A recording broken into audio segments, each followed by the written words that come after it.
The moment that first sparked my interest in space, I'll have to say there were two.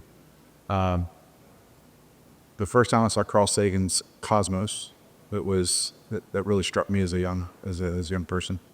And then my dad had an office at the end of the runway at Barksdale Air Force Base in Louisiana, and they landed the space shuttle there on his carrier one time, and I was about 10 years old, and we got to climb up on his building, and the space shuttle literally landed. It flew right over us, and it was electric. At that point, I knew I was going to work in space.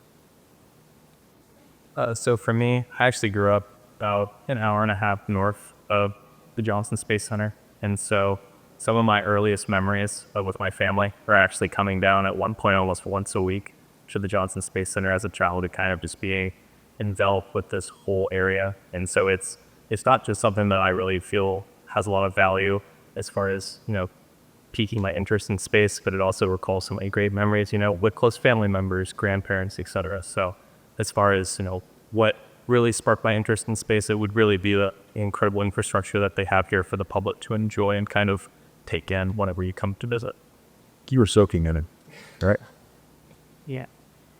Well, mine is a long story. I was born and raised in India, and when I was growing up, we barely had a space program in India, but the access to us was what we could see on television.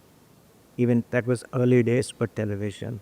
My very first memories of anything to do with space was probably when I was 8 or 9 years old, and the first Indian was in space on one of the Soviet launches, Rakesh Sharma.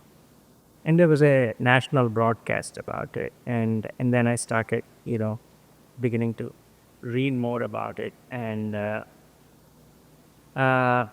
it wasn't too long before I recognized that a lot of the most technically challenging problems all come together in the space domain, and I ended up choosing the path.